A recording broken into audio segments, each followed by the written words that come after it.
നിങ്ങളൊരു വലിയ കുരുക്കിലകപ്പെട്ടതുപോലെ എപ്പോഴെങ്കിലും തോന്നിയിട്ടുണ്ടോ? ഒരു പ്രത്യേക തെറ്റ്, അതെന്തുമാവട്ടെ, അമിതമായ ദേഷ്യം, അശ്ലീലത, കള്ളം പറയൽ, അല്ലെങ്കിൽ മറ്റാരും കാണാത്ത നിങ്ങളുടെ സ്വകാര്യമായ ചില ദുശീലങ്ങൾ. നിങ്ങളത് വീണ്ടും വീണ്ടും ആവർത്തിക്കുന്നു. ഓരോ തവണ ചെയ്യുമ്പോഴും വല്ലാത്തൊരു ഭാരവും കുറ്റബോധവും നിങ്ങളുടെ നെഞ്ചിൽ വന്നു നിൽക്കും. ആ നിമിഷം നിങ്ങൾ മുട്ടുകുത്തി നിന്ന് ഹൃദയം പൊട്ടി പ്രാർത്ഥിക്കും, ദൈവമേ, എന്നോട് ക്ഷമിക്കണേ, എനിക്കിത് മടുത്തു, ഞാൻ സത്യം ചെയ്യുന്നു, ഇനി ഒരിക്കലും ഞാനിത് ആവർത്തിക്കില്ല. ആ പ്രാർത്ഥനയ്ക്ക് ശേഷം ഒരു ദിവസമോ അല്ലെങ്കിൽ ഒരാഴ്ചയോ നിങ്ങൾ വല്ലാത്തൊരു ആത്മീയ ഉണർവിലായിരിക്കും. ബൈബിൾ വായിക്കും, പാട്ടുകൾ കേൾക്കും, പ്രലോഭനങ്ങളെ അതിജീവിക്കുന്നു എന്ന് നിങ്ങൾക്ക് തോന്നും. എന്നാൽ പെട്ടെന്നായിരിക്കും ജോലിസ്ഥലത്ത് ഒരു വലിയ സ്ട്രെസ്സ് വരുന്നത്, അല്ലെങ്കിൽ രാത്രിയിൽ ഒറ്റയ്ക്കിരിക്കുമ്പോൾ ഒരു ഏകാന്തത വരുന്നത്.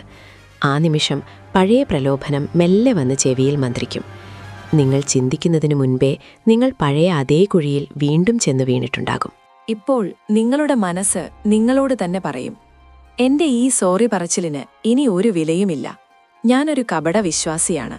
ദൈവം എന്നെ വെറുക്കുന്നുണ്ടാകും. ഒരേ കാര്യം പറഞ്ഞു ചെല്ലുന്ന എന്നെ കാണുമ്പോൾ ദൈവത്തിന് മടുക്കുന്നുണ്ടാകും. സുഹൃത്തുക്കളെ, ശ്രദ്ധിച്ചു കേൾക്കുക. ദൈവം നിങ്ങളോട് ക്ഷമിക്കാൻ ഒരിക്കലും മടുത്തിട്ടില്ല. എന്നാൽ നിങ്ങളെ വെറും സോറി പറച്ചിലുകളിൽ മാത്രം തളച്ചിടാൻ ശത്രുവായ പിശാച് ആഗ്രഹിക്കുന്നു. നിങ്ങൾ ഈ പാപചക്രത്തിൽ നിന്ന് പുറത്തു വരാൻ ആഗ്രഹിക്കുന്നുണ്ടെങ്കിൽ ആ പഴയ രീതിയിലുള്ള അർത്ഥമില്ലാത്ത സോറി പറച്ചിലുകൾ നിർത്തൂ. എന്തുകൊണ്ടാണ് നിങ്ങളുടെ വിൽ പവർ അല്ലെങ്കിൽ ആത്മനിയന്ത്രണം പരാജയപ്പെടുന്നതെന്ന് നിങ്ങൾക്കറിയാമോ? പലരും പാപത്തെ നേരിടുന്നത് വൈറ്റ് നക്കിൾ സ്ട്രാറ്റജി വഴിയാണ്. അതായത്, പല്ല് ഞെരിച്ചു പിടിച്ച് ഞാനിത് ചെയ്യില്ല എന്ന് സ്വന്തം മനസ്സിനോട് 1000 വട്ടം ആവർത്തിച്ചു പറയുക. പ്രലോഭനത്തിലേക്ക് തന്നെ നോക്കിക്കൊണ്ട് ഇതിലേക്ക് നോക്കരുത്, ഇത് ചെയ്യരുത് എന്ന് നമ്മൾ നമ്മളോട് തന്നെ ആക്രോശിക്കുന്നു. പക്ഷേ മനഃശാസ്ത്രപരമായി ഒരു വലിയ നിയമമുണ്ട്.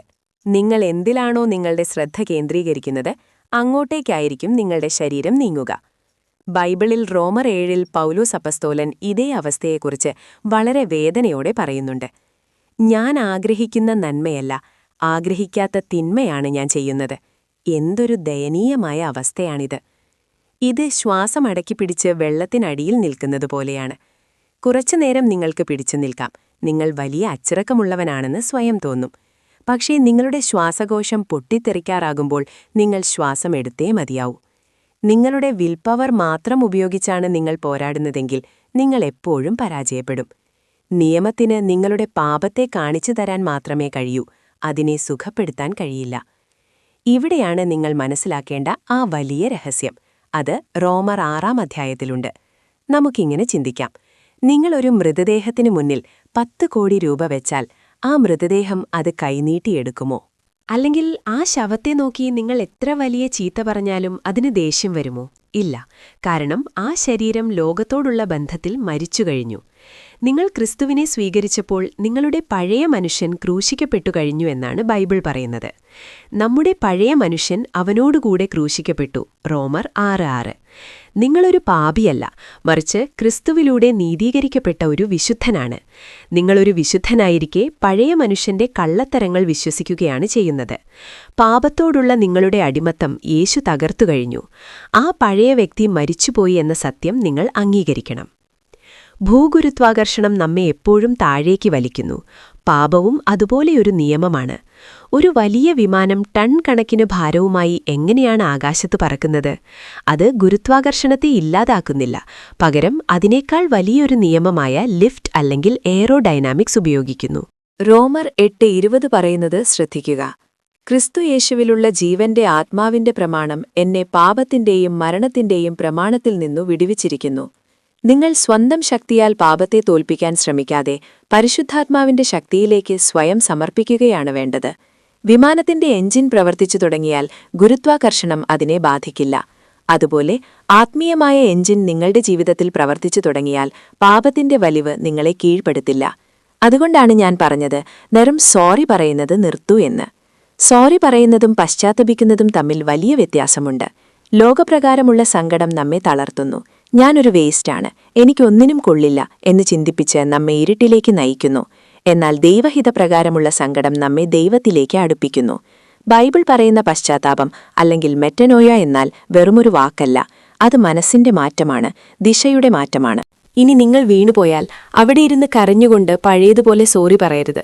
പകരം എഴുന്നേറ്റ് നിന്ന് ക്രൂശിലേക്ക് നോക്കി ഇങ്ങനെ പറയുക: കർത്താവേ, ഞാൻ ചെയ്തത് തെറ്റാണെന്ന് ഞാൻ സമ്മതിക്കുന്നു. പക്ഷേ ഇതെന്റെ സ്വഭാവമല്ല. ഇത് ചെയ്ത പഴയ മനുഷ്യൻ മരിച്ചു കഴിഞ്ഞു. യേശുവിന്റെ രക്തത്താൽ ഞാൻ ഇതിനോടകം കഴുകപ്പെട്ടു കഴിഞ്ഞു. ഞാൻ അങ്ങയുടെ നീതിയാണ്. ഞാനിനി ഈ പാപത്തിന്റെ ചങ്ങലയിലല്ല, അങ്ങയുടെ പുതിയ ജീവിതത്തിലാണ്. നിങ്ങൾ ഇനിയൊരടിമയല്ല എന്ന് തിരിച്ചറിയുക. ജയിൽവാതിൽ തുറന്നു കിടക്കുകയാണ്. ചങ്ങലകൾ പൊട്ടി വീണു കഴിഞ്ഞു. പക്ഷേ പലരും ഇപ്പോഴും ആ പഴയ ചങ്ങലകളിലേക്ക് നോക്കി തളർന്നിരിക്കുകയാണ്. പഴയ മനുഷ്യൻ മരിച്ചു കഴിഞ്ഞു.